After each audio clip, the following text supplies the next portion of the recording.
seen this before, right? I believe Falcon was the one who actually used the Harith and the Granger combination, but that time it was actually the Lunox and the Granger. Lunox in the gold lane.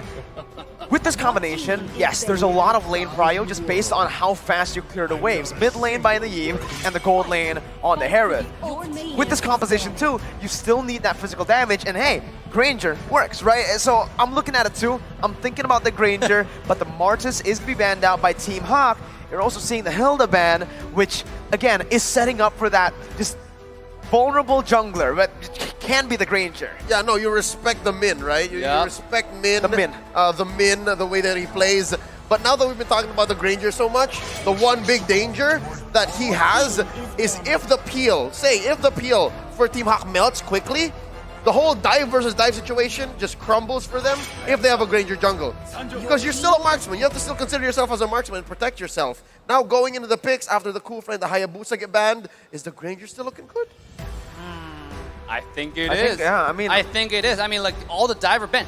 The thing about it is, Chow most likely is use it as a support, as a roam position, right? Banning the Hilda is just like, okay, it might be a flex, but we don't care. We don't want any pressure into the jungle at all. So this is giving you a strong signal at this point. We don't want any dive, we don't want any assassin.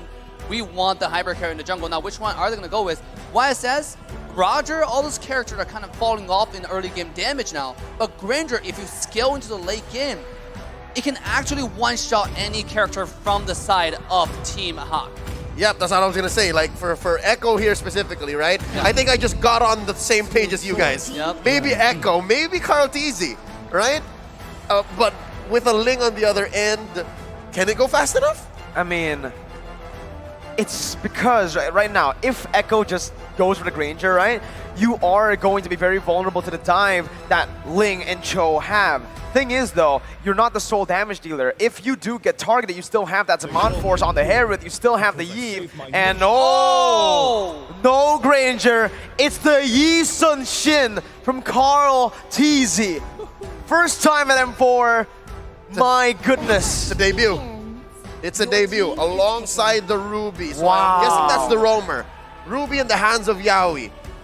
Yusun Shin, we mentioned how possibly he could be on the decline, but he did get a little buff in the last patch. And also, I want to say something about the YSS. This character, the reason why it's not as good as hyper character compared to Granger is because the meta is heavily focused on tank. But if you look at Team Hawk, there were squishy characters, right? Yeah, Chow might be a little bit tankier, but Valentina, Claude, especially when Claude jumps onto the YSS, he might just jump into his own demise. Yeah, and also, he got a rework where in his passive, there is now a built-in movement speed, so he can help kite. Yep.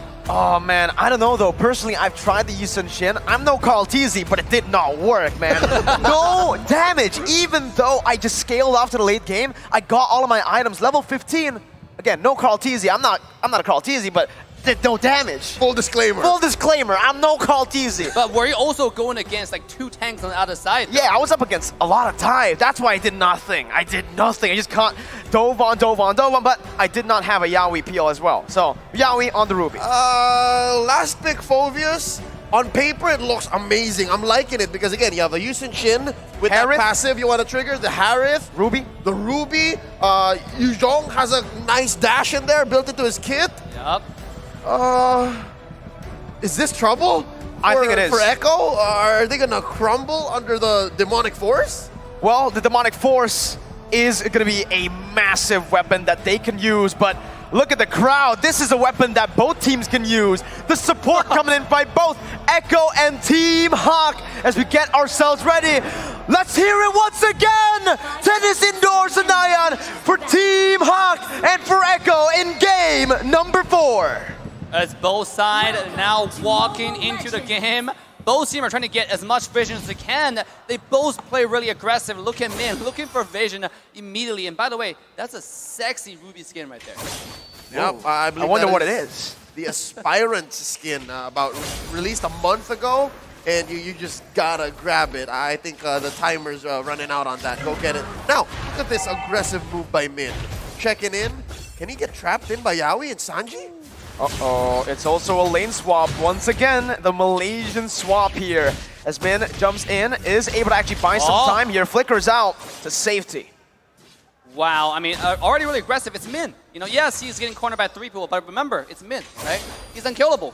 When he roams around like that, and now he's getting so much vision, you know exactly where everybody is. You can see Ling is finding the invade, and that's the value Ming brings on the table. Because you know where enemies are, majority of them, that gives Ling so much rotation options. Here we go. Uh-oh, that's going to be Min taking low. First blood over to Carl TZ. Gary's not level 4 just yet. Has to wait a bit, and Carl TZ so far is doing really good. Gary, though, finally gets level 4. Ooh. Doesn't decide to commit. Carl TZ follows through with a Mountain Chakra, now revealing everyone on the map, too. Impressive target acquisition by Carl TZ here. M2 Grand Finals MVP. You saw how he knew that the orange wouldn't reset, and then he just picked off Min and then moved on. Wow. Yeah, very accurate. Now 15 seconds before the turtle. Min is level 3. We have about 3 level 3s right here, actually, from the side of Hack. And you have more, I think, the same thing, about 3 level 3s from the side of Echo. It's a completely even game so far. Now, with the late game scaling, like YSS, this is looking good, actually, to the favor of Echo. It's just, again, right?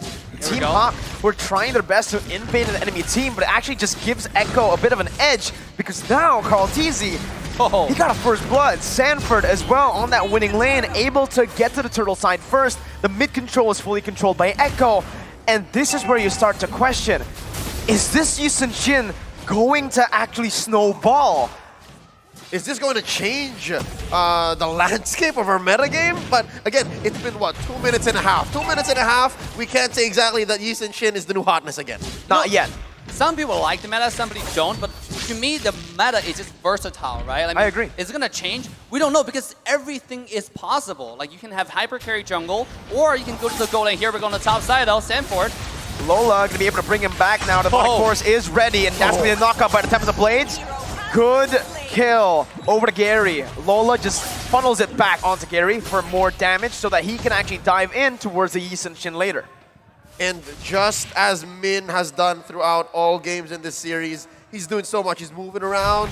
You never really know where that show is. And I think that's what makes these two-man engages from Team Hawk so scary, because you're never sure if the Cho is around. You're never sure if Min is around. And look at that. Quickly making work. They converted from that 1 kill on Sanford into a turret. 3 minutes in, by the way. That's an early tower. And again, a lot of people don't see this, but I'll give a lot of credit to Min for giving the vision so Link can roam freely to find the kill on the top side and then move that to a tier 1 tower 3 minutes in. That is absolutely insane, because even though the gold looks very similar, there's not too much gold differences right now, but open up the map will open up the snowball. And that's the word, that's the focus of this series. Yep, about 20 seconds away from the second turtle. Might be more room for Team Hawk to do it, because again, they did pop that left part of the map for them. The top lane, tier 1. Bottom lane, though, what's Benny Cutie to do against Panda, given that they have gone back to their natural lane? Yeah, now look, the second turtle. YSS already moving the turtle to the blue side. Here we go. Min gonna be able to jump in now. Looking for the Kundo and the way the dragon to bring Yaoi back, but it's gonna be Sanford who finds a petrify onto 3. Gary gets a Tempest of Blades onto Yaoi, finds a kill. Sanford still on the back line, knocking man up, but Gary picks up the turtle and goes back in on the Carl TZ with a double kill now onto Sanji. He's looking for a triple. He dives in under the tier 2, but he's not gonna be able to find it. Sanford still hunting. Lola getting out. Gary dashing out of the wall, but Furious Dive follows it through. Gary's still gonna be able to actually get out Sanford, now caught in a bad situation as he's 1 HP, and that's the kill picked up by Lola. The passive does its thing, and it gets a trade for Sanford, but that is value for Team Hawk. Oh my god, what a team fight there. You can see the value from the Demonic Force in that team fight in full display. We talk about what to do about this ultimate. You don't really have much choices right now at this point. You just have to wait for Lola to wait out the ult, you bait it, you dash, you commit a team fight, do the poker face that Echo like to do, right? Go bait out a skill and then just wait. I think that's probably the only option you have. So far, Team Hawk has grown into this series. They are ahead about 2K. Min admitting to the fact that ever since Team Hawk was formed under MPLMY, they were gunning for M4. Imagine that, being a qualifier squad, going straight to becoming champions, competing at the world stage. They catch Yaoi. Yaoi also getting brought back by the I'm Offended, terrified down. Min still looking for one more knock-up. Yaoi not able to connect his own I'm Offended. But in the enemy jungle, Carl TZ is gonna fall, and this was exactly why we thought it's not gonna work. Gary! Oh! Super fast hands as he just styles out of there. What a style there. I mean, just changing skills. And Karate is definitely falling off, right? You can feel like he doesn't have the damage or the survivability. If you don't have the support from Yaoi, it's going to be a problem. And here we're going to bottom side. You can see, thanks to the advantage they got from the jungle, they're able to push a bottom tier 1 tower. Oh, here comes the hook. Yaoi gets the I'm Offended. Panda still able to get out with the BMI. That's going to be the way Dragon popped in by Min, but it's going to be 2 members taken down. Make it 3. Someone else fell on the other side of the map. Wow, what a fight that was forced in by Dance Circle out in the stands. But as we speak, Team Hawk back into their dominating ways here in game number 4. 6 minutes in, no turtles so far after that first one for Echo. So I can only imagine what Carl TZ is feeling. Is this the Yushin Shin you were talking about, Mirko? Yeah, I mean, again, based on my experience, I've played like 5 games on the Yushin Shin, the new Yushin Shin in this patch, right? And even when I get the late game, even when I get a few kills early on, I just don't deal as much damage as you would normally do. And now with just Panda also scaling up, I feel like Carl TZ might be losing to every single damage-dealing member from Team Hawk later on, even in the late stage when he has full items. Yeah, not only do you lose on damage, you also have to consider all the ball control is going to be diving you. And speaking of dive, bottom lane, Gary is definitely playing the carry role at this point. I mean, just finding push after push, and now Monitor Shocker, it's just way too much. And the siege as well, you can see. Every tower. Yep, THQ still in control, now 3K ahead, almost 8 minutes in. Let's check out the items, exactly what is Benny Cutie building up towards. Because, again, this is the one point I think that Echo is ahead on, right? That gold lane matchup. 5,700 gold compared to the Claude, which is still standing at 5,500. Honestly, looking at it right now. Look at the Ling, though. Yeah, the Ling. 3.5K ahead. 3.5K go ahead. And look at the itemization, right? He went for the Berserker's Fury into the Windtalker, and now, if he gets that Endless Battle, man, Echo is going to have a hard time, even if they have Yaoi to peel. That's so much damage, and even true damage coming off the Endless Battle. Yeah, this is only going to be scary and scary as Team Hack continue to extend a control in the game. 12 seconds before Lord. The thing about the Ruby pick is, Ruby's early game is really not that strong. They're not too much CCs, they're not too much damage, and you can't really check vision because it's not that tanky either. So you can see now Ruby, unless he lands that hook, he's not going to be a primary tank. If you match that with Kartizi, who's also squishy, speaking of squishy, here comes Team Hack. Uh-oh, that's going to be the Demonic Force on towards Sanford, who pops into Black Dragon form. Min, so trying to disrupt, that's the I'm Offended, only connecting onto Min right now as he's going to be melted down, but that's going to be Sanford picking up the kill onto Panda. Man, able to trade that back and slow, let's still caught in the midst. Demonic Force buying a little bit of time before he gets bursted down by Benny. Killing Spree popped in, that's a 2-for-1, but Team Hawk find Lord. Team Hawk won that trade, I believe it was worth it. A little too messy, but Echo are finding what they need to find on the map to eventually get back into this game, shrinking that huge gold lead. It's a astronomical lead that Team Hawk has, especially on the team members that matter.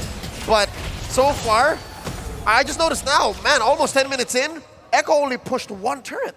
Yeah, again, it's all about map control, right? In the first 3 minutes, we saw not too much gold differences, but because the first tower got taken down, that quickly snowballed into bottom tier 1, the top tier 2.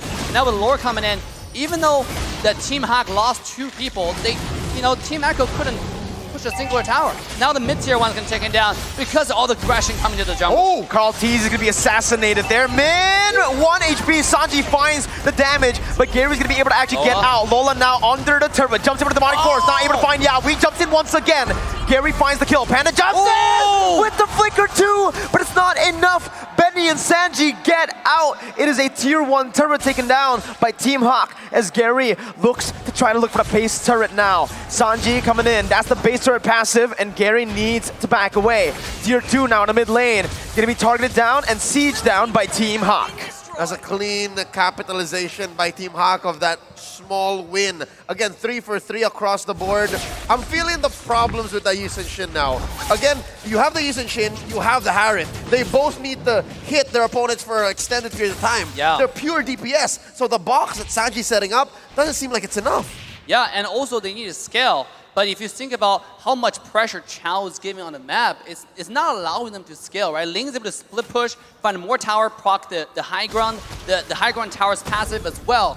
I mean, this is too much pressure from all over the map from Team Hack, and it seems like the draft that Echo has is not paying them any dividends. I agree. I was one of the first downers towards the Yisun Shin, right? The damage, even towards the late game, based on my experience, isn't enough to really become that hyper carry. I was willing to give it the benefit of the doubt, given that it was a nice way to kind of, stop the whole Valentina situation. It's a DPS hero that, yes, it does provide vision, but it's not a game changer when it comes down to a team fight. But yeah, again, it might have been a concept that needed more time in the oven, might have needed more reps. But we'll see if there is a comeback, because it's not over quite yet. There's still inhibitors standing for Echo. Yeah, and here we go. Gary split pushing again. He's not pushing that much. He's not completely shoving the wave. He gives the wave a gentle tap, and this allows the wave to accumulate. And then Ling, thanks to mobility, is able to roam to the Lord almost immediately. So now, again, Team Hack has control over the map going to the Lord fight. Again, it's that wave control from Team Hawk, right? They're able to actually slow push the waves, and they're going to be able to create so much pressure onto that XP lane where Echo is not really going to be able to respond to either play. There's always that split push threat with the Ling, and also that Lord take that's is constantly threatening Echo. And Echo, at this point, need to choose one, or maybe they need to just defend at this point. Even if they go for a 5v5, it's not a 50-50, it's more of a 70-30. As it stands. Yeah. Most things that Team Hawk have their eyes on come for free. That's what this 4K gold lead is giving them. And for Echo, as you mentioned, it's a hard decision. Like, I wouldn't even know where to begin. Dave. Uh-oh. I mean, I don't know what to begin, but here it comes. I'm offended finding Gary and Min, but Gary's gonna be able to get out, but that's gonna be a lot of damage placed on the back line. Panda flickering out, Man gonna fall, but the demonic force now by Lola over towards Benny with one more coming down. It's a 1 for 0 for Echo. They bought a bit more time, but look, again, Echo, they lost a lot of HP there. Now it's still, despite that pick, gonna be Team Hawk who has more pressure on the Lord, but Echo, they're using this man advantage really well, forcing it instantly. Speaking of when you don't know what to do, it's the decision making. Like, how decisive can you be? How fast can you make your decision and execute on it? That's gonna make the difference, right? You saw Yaoi jump in with the hook, and that made a whole lot of difference. But that difference is quickly minimized as Hack's now making a move on the Lord again. 4v5, it's gonna be the retreat battle. Gary wins it. Kraltizi gonna be kicked down, locked up by Min. Panda jumps in with Blazing Duet to the back line. Benny, now in the midst of it all, jumping back and forth, getting a kill, getting shut down though by the likes of Panda. Min still surviving. His stats gonna be Sanford running away. The Furious died by Man, as that's gonna be enough to lock him down. 4 for 1. Team Hawk on a run now to equalize in game 4. Oh no, this looks familiar. It's just one defender left. Yaoi's gonna take about 5 or 6 seconds before he can come to help defend. Sanji puts up the ult. Will Lola fall? Nope. All right. No. I think Echo's still in this. Yep. Sanji still dishing out damage, poking them down. Mid lane base server gonna fall. BMI popped in back. Yaoi very close to getting that I'm offended. But like you mentioned, Leo, not enough just yet. Team Hawk back away. Now, if the Lord come close for the charge, that's another free high ground tower. And remember, all at the same time, bottom wave is slowly accumulating towards the high ground of Team Echo. Team Hawk, all they have to do is push this Lord in. Can they do it? Benny QT finds a massive pick, and that's 2 on the board. Benny is 8-1. He is single-handedly stopping the end from Team Hawk. Is this the key to victory? At this point, it's all on Benny. Can you find the crucial kills onto Panda, onto Gary, because only him has the damage to do it. Kraltizi is still not there yet. He's level 15. This is a miracle. This is your situation. Can you find the damage? Now, the good thing about YSS is also the ultimate. The Mountain Shower gives you so much vision, which allows you to know, okay, is the Ling split pushing? How do we answer this? That's the benefit of YSS. And Gary comes to dive. Temper the blades. But that's Oh! Yaoi to perfection. Yaoi with an absolutely insane I'm offended to catch Gary. Ruby is one of the natural predators of most assassin junglers that have high mobility. And right here, we're seeing the rubber band effect. They're shrinking that gold lead. Now at 2K, they're going to make a play here in the jungle. Trying to go for that main artery, that mid lane tier 1. So far, Echo not out of the woods just yet, but we're seeing signs of life. Yes, Wow. and also, Yaoi has a flicker now. That's even a bigger threat. If Yaoi before the flicker have to only play knowing where Ling is, knowing how your jungler play, but now he can actually engage like the lore fight previously. Oh, that stopped the Here we conceal. Min looking for an engage as Lola jumps in with the demonic force. Min looking forward. Yaoi doing the same thing as Dasby Sanford splitting them back. And Lola and Min, they're isolated from the team. This is it. Min losing the immortality, but it's going to be able to actually get away. That's a disengage coming in with Gary rotating again. Benny, 1v4 in the midst of it all. Still surviving. And then stopping Team Hawk's engage.